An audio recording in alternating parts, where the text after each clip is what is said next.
based on availability due to pandemic. Good day. My report is about other tests based on availability due to pandemic restriction. So I have searched about the 6 principles of guidance psychological teleassessment during the COVID-19 crisis.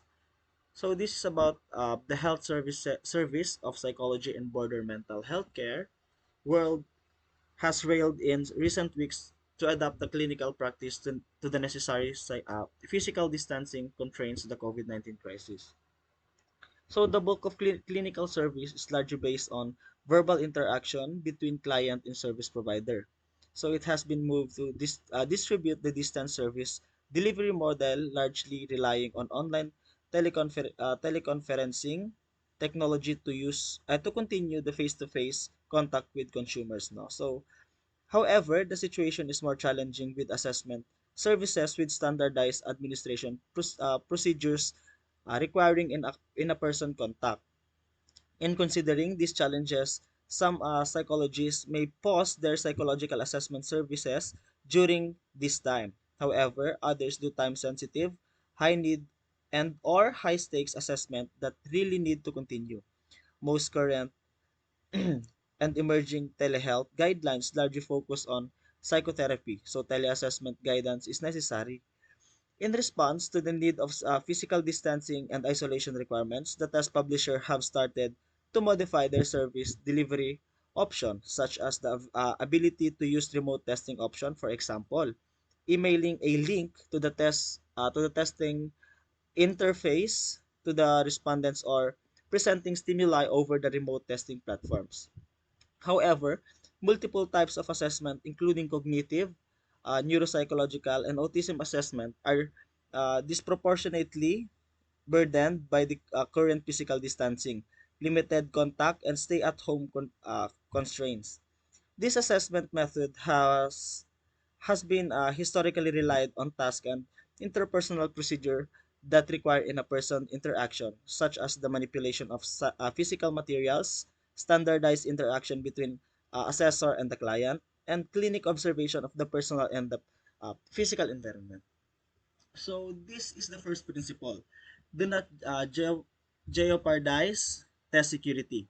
While there may be some workarounds with respect to modifying test materials and procedures to achieve the physical distancing, this modification should not be jeopardize test security. No? So the language in this American Psychological Association 2017 Ethical Principle of Psychologists and Code of Conduct states, psychologists make reasonable efforts to maintain the integrity and the security of the test material and other assessment techniques consistent with the law of contractual obligation and in a manner that permits adherence to this ethics code. Although we cannot absolutely control the clients, for example, recording their computer screen or grabbing screenshots during telehealth session, this is much less likely their ability to photocopy materials physically sent to them. So remote audiovisual monitoring of test administration, even with self-administered instrument, is essential. Failure to do so increases the risk of violation of test security. Further, it is essential to know that the designated client is actually the one completing the test. So second, second is do not do the best you can with what is available to you, mindfully and ethically. So make sure you thoroughly know how to use the technology available to you. You must ensure that connections are secured on both sides, that your Wi-Fi is trustworthy, that you know that the different function of whatever platform you are using, and think through how it can be used to approximate the traditional standardized administration as closely as possible. So it is important for the psychologists to know the limits of teletesting and to consider if this approach is appropriate given to the referral question, evidence, client characteristic preference, and the clinical expertise. Do your best to keep the administration procedure as close as possible to the traditional in-person procedures. For example, one must build rapport with the client before conducting the testing. For performance-based tests like intelligence tests, one should be observing the person's performance to intervene with the necessary and to determine anything disrupted the typical reason process of the task. So third, be rigorously mindful of data quality. To date, research evidence for equivalence of testing in a remote online format compared to a traditional face-to-face format is limited. You should use your knowledge of process that underline performance on task and how those processes are likely to be affected by the alternate administration format to think through the quality of the data collected. For example, some purely verbal tasks may suffer the very little alternation in the quality of data collected as they rely uh, primarily on hearing and speaking, whereas many nonverbal tasks are likely to suffer more greatly in this format. You should think that every task administered and decided just how much the quality of the data are likely affected by the alternate administration format. The quality of image, blurriness, shadow, and etc. for the client is an important factor to consider for potential use of visual as this has a higher likelihood to negatively impact the results. No? So when considering the data quality, it is important to consider just how uh, detrimental to validity the alternations are likely to be. Of course, nobody should be making conclusion or decision based on the data are so skewed that they likely no longer represent the individual's ability or functioning.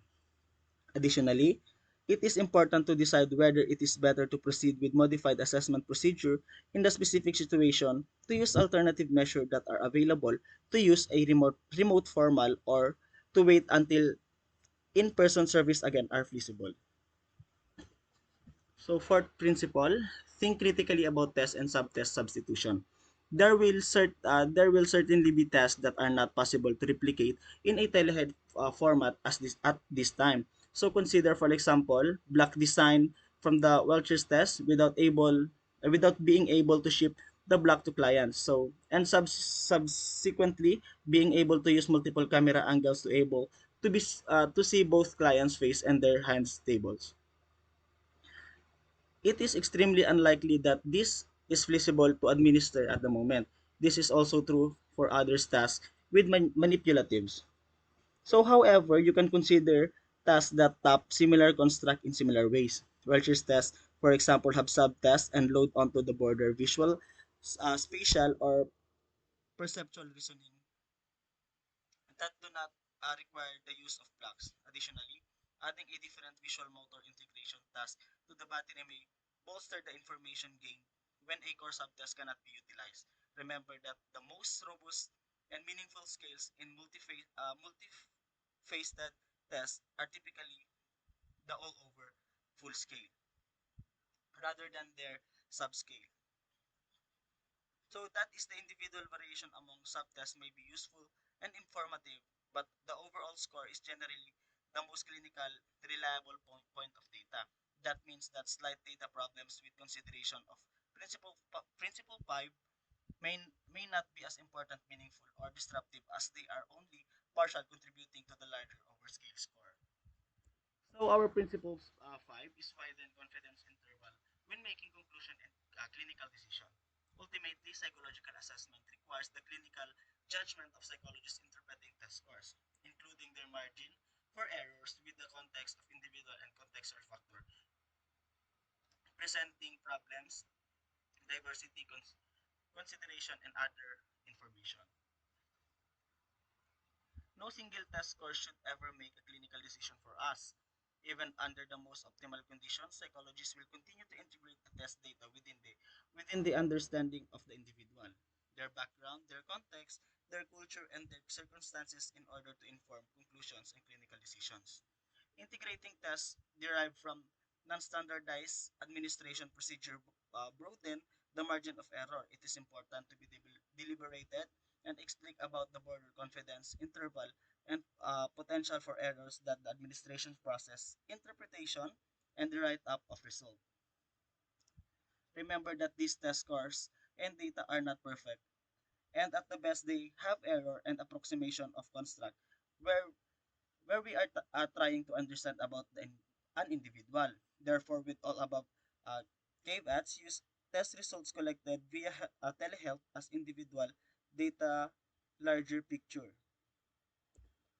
So principle 6, maintain the same ethical standards of care as in traditional psychological assessment service.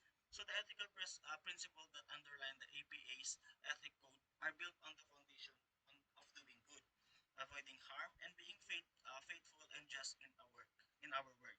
These ethical principles remain intact during this crisis period.